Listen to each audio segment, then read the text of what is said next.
Hi, I'm Sean. And I'm Diana, and we are TLDR Game Series Quick Looks. Today we'll be taking a look at the Grimm Forest by Tim Eisner and published by Druid City Games. The Grimm Forest is a 2 to 4 player hidden movement, resource management, and set collection game played until one little piggy has built all 3 of their houses.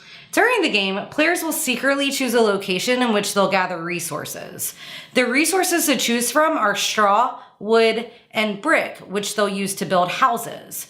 Throughout the game, you'll acquire fairy tale friends that will help you build these houses by giving you special actions and abilities. But beware the cast out fables, because they can make it hard for you to get what you need to build your houses and ultimately slow you down. So Sean and I first encountered this game when it was actually on Kickstarter. Yeah, I remember the first time I saw it, the title, The Grimm Forest. It immediately took me back to my childhood, specifically when my parents would read me Grimm's fairy tales. And combined with the beautiful artwork, I had no choice but to click on it. And ever since then, it's been an adventure. So let's dive right in. Grimm Forest is an excellent entry-level game. It starts out as a basic hidden movement and resource management game, not overly complex. The mechanism is simple: collect and build.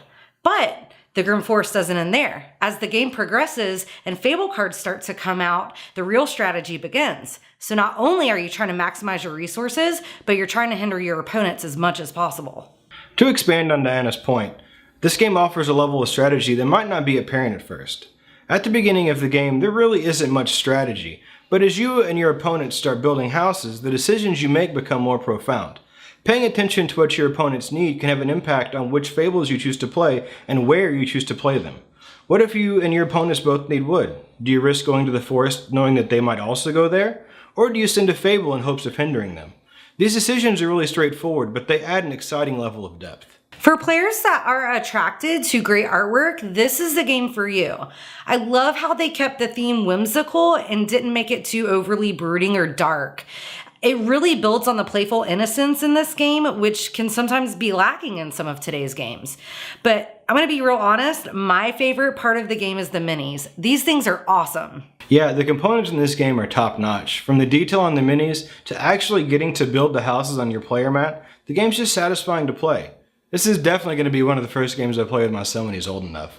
All it needs is for the fairy tales to come to life. I'm going to go ahead and use my fairy godmother to gain 2 fable cards. Thanks. What? Okay. I'm gonna spend my 4 brick to build the walls of my brick house, which lets me draw a friend card. Oh look, the evil queen.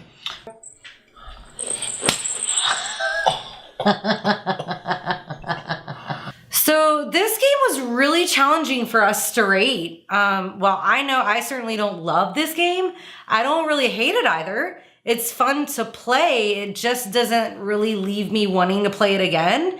And I feel like I have to be talked into playing it sometimes. Yeah, and I kind of agree with Diana here. I like the game, but I don't love it. As a whole, the game works very well. The mechanisms are sound and the flow is smooth.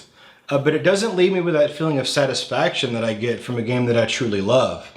And it's just missing something to give it that lasting appeal for me. While we didn't have a lot of cons to talk about, there are 2 that we feel are pretty significant. Yeah. My biggest issue with the game is the player scaling. At 4 players, the game plays beautifully. At 3 players, it's still pretty fun. But at 2 players, the randomness can take over and has a negative impact on my enjoyment. With only 2 players, the chances of wasting a fable card are drastically increased, which will naturally reduce player interaction. And to me, player interaction is essential for a 2-player game. So the biggest drawback for this game for me is how quickly the game plays. Especially in a 2-player game, it goes by super fast. We've played this game many times, and there's still a lot of fable cards I haven't even seen come out yet. Well, let's go ahead and rate, shall we? Okay. Diana, would you recommend this game? No. No. I would recommend it. I have enough fun that I think I would recommend it. Would you play it again? I could be talked into playing it again. Yeah. Okay, I would play it again too. Would you buy the game? I would buy it for the minis. Oh, that's a good reason. I would buy it specifically because I want to play it with my son when he's old enough. Well, with that being said, we hope you enjoyed our video. Make sure to check out our podcasts, and we'll see you next time. Bye.